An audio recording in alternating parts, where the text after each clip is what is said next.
Welcome to J news.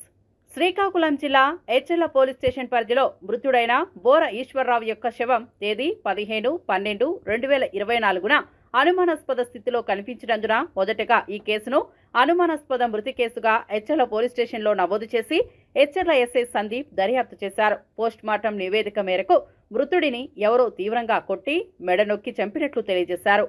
అందువల్ల ఈ కేసును మర్డర్ కేసుగా నమోదు చేసి సిఐ ఎం అవతారం దర్యాప్తు ప్రారంభించారు. దర్యాప్తులో ఈ కేసులో నేరాన్ని ముద్దాయిలైన A1 బోర ఆదినారాయణ, A2 బోర సంజీవ్ రెడ్డి, A3 నగిరెడ్ల గోవింద్ కలిసి చేసినట్లు తేలింది.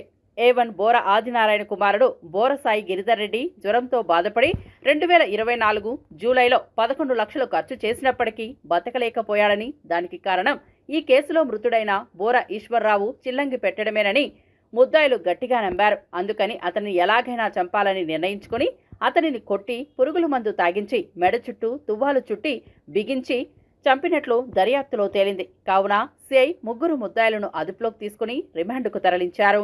కేసు వివరాలను శ్రీకాకుళం పట్టణ డీఎస్పీ సిహెచ్ వివేకానంద బుధవారం సాయంత్రం వెల్లడించారు. ఈ సందర్భంగా డీఎస్పీ మాట్లాడుతూ ఆధునిక కాలంలో ఎటువంటి మూఢనమ్మకాలు నమ్మవద్దని, అటువంటి మూఢనమ్మకాలు నమ్మి నేరాలకు పాల్పడవద్దని, ఒకవేళ చేతబడి చిల్లంగినకు పాల్పడుతున్నారనే అనుమానం కలిగిన ఎడల అట్టి వారి సమాచారాన్ని పోలీసులకు అందజేస్తే చట్టపరమైన చర్యలు తీసుకుంటామని ఈ సందర్భంగా తెలియజేశారు.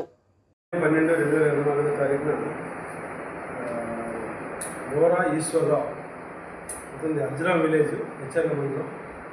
అతను అనుమానాస్పదంగా చనిపోయినట్లుగా రిపోర్ట్ వచ్చింది. దాని మీద ఎచ్చెర్ల ఎస్ఐ గారు కేసు నమోదు చేయడం దర్యాప్తు చేశారు. దర్యాప్తులో చేస్తూ ఉండగా దీంట్లో చూస్తే అతని మెడ మీద ఒక చిన్న ప్రజలతో ఉన్నట్టుగా ఆయన ఇమీడియట్గా ఐడెంటిఫై చేశారు. చేసిన తర్వాత ఆ విషయం డాక్టర్ గారితో డిస్కస్ చేయడం, పోస్ట్ మార్టం చేసినప్పుడు జాగ్రత్తగా ఫాలో అవ్వడం, ఇవన్నీ చేయబట్టి పోస్ట్ మార్టం నివేదికలో కూడా ఇతని మెడ మీద ఒక లిగేచర్ మార్క్ ఉందని, ఒత్తిడి కలిగించడంతో అతను చనిపోయినట్లుగా తెలిసింది. బట్ అప్పటికే ఆయన నోటి నుంచి వరద రావడం, కొంత పాయిజన్ ఉండడంతో ముందు డెత్ క్యూట్ పాయిజన్ కట్టారు. తర్వాత ఎప్పుడైతే పోస్ట్ మార్టం నివేదికను పరిశీలించి ఆ పాయిజన్ తాలూకా కంటెంట్స్ అన్ని కూడా పరిశీలించిన తర్వాత ఇతన్ని చంపిన తర్వాత నోట్లో విషం అనేది ఈ గంటలకు వాడి మందుని పోసినట్లుగా దర్యాప్తులో తేలింది.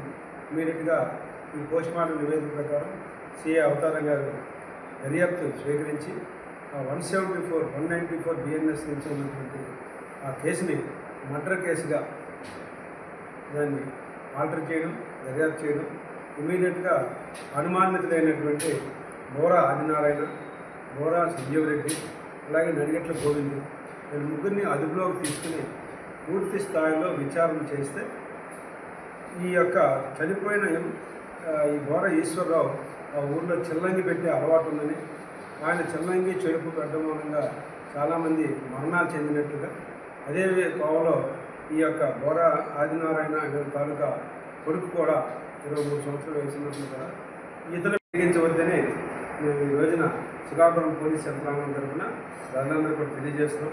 మీకు అటువంటి వ్యక్తుల మీద ఏదైనా అనుమానం ఉంటే కన్సర్న్ పోలీస్ స్టేషన్లో మీరు తెలియపరిస్తే తప్పకుండా పోలీసులు విచారణ చేస్తారు.